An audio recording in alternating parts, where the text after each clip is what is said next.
In this video, let's explore all the mayors featured so far in the Zootopia franchise. Over the history of Zootopia, there have been many leaders, exactly 51 before the events we know, making Lionheart the 52nd. But let's focus on the three we've actually seen in the movies: Mayor Lionheart from the first film, Bellweather who takes over after him, and Brian Windancer from the second movie. Let's start with Lionheart, the big lion who served as mayor. His whole time in office rested on a shaky balance because he was a predator leading a city where about 90% of the voters were prey animals. He managed to win the election mainly by pulling in votes from the sheep population. To make that happen, he brought on Bellweather as his deputy mayor, but it was really just a move to show diversity and lock in those sheep supporters. He treated her more like a basic overworked secretary than a real partner with power. Sir! Okay, I heard you, Bellweather. Just take care of it. Please, and clear my afternoon. I'm going out. Oh, no, but sir, you do have a meeting with herds and grazing. Sir, if I could just go. Then came the crisis when predators across the city started acting wild and savage all of a sudden, with no clear reason. Lionheart got scared about how it would look, so instead of telling the public right away and dealing with it openly, he chose to hide everything. He quietly rounded up the affected predators using a team of wolf guards and locked them away in the remote cliffside asylum, far from prying eyes. His thinking was that as a lion, a predator himself, any news of this breaking out would make prey voters turn against him completely, costing him his position and influence. And how do you think they're gonna feel about their mayor, who is a lion? I'll be ruined! Well, what does Chief Bogo say? Chief Bogo doesn't know, and we are going to keep it that way. He wanted to buy time to find a cure without sparking citywide fear or chaos. But secrets like that don't stay buried forever. The truth eventually leaked out during Judy and Nick's investigation, leading to a police raid on the asylum. Lionheart got arrested on the spot, lost his job as mayor, and had to face the consequences of breaking the law by imprisoning animals without proper charges or trials. That's when Bellweather steps fully into the spotlight. She wasn't just a bystander, she had secretly planned the whole savage predator mess to bring Lionheart down. As a sheep who deeply hated predators for all the ways they dominated society, she saw her chance to flip the power dynamic.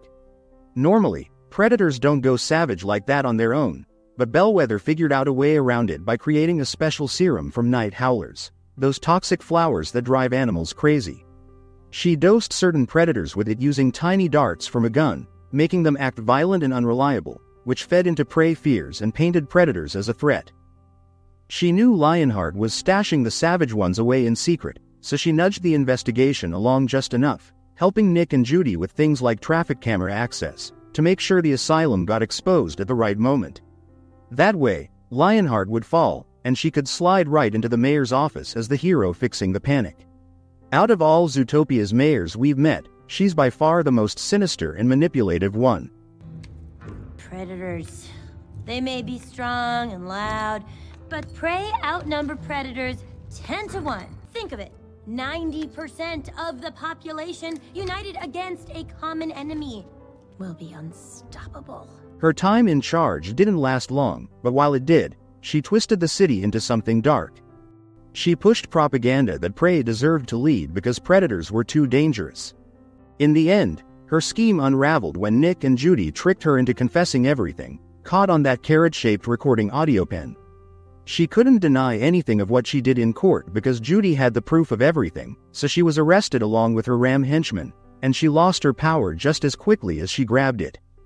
After her arrest and downfall, the next mayor we meet in the Zootopia story is Mayor Brian Windancer, a towering Clydesdale horse with a larger-than-life personality. Chief Bogo is dead. Those are words I'm glad I don't have to say. I might have to soon. The doctor's a little weirded out, but what has happened tonight was more than horseplay. Before stepping into politics, he built a huge following as a charismatic action movie star, starring in blockbuster films where he played the tough hero saving the day with dramatic stunts and bold one-liners.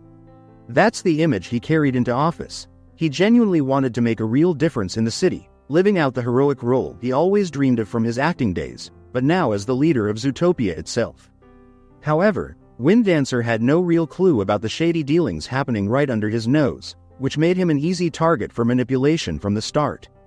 The ones who really put him in power were the powerful Linksley family, a group led by the cunning Milton Linksley, who saw Windancer as the perfect frontman. They poured money into his campaign, backing him fully not because they believed in his ideas, but to turn him into their puppet, a public face they could control while staying hidden in the shadows.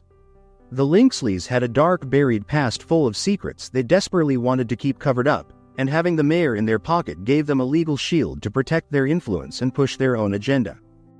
Their goal went even further. They aimed to make life miserable for the reptiles in Zootopia, holding grudges from old conflicts and scheming to keep them marginalized or worse.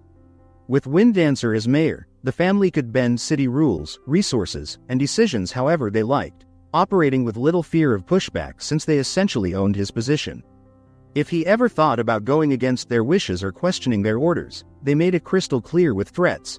They'd ruin his reputation overnight, cut off their funding, and boot him out of office, leaving him with nothing but his faded movie stardom. Do you know how many mayors they've already destroyed?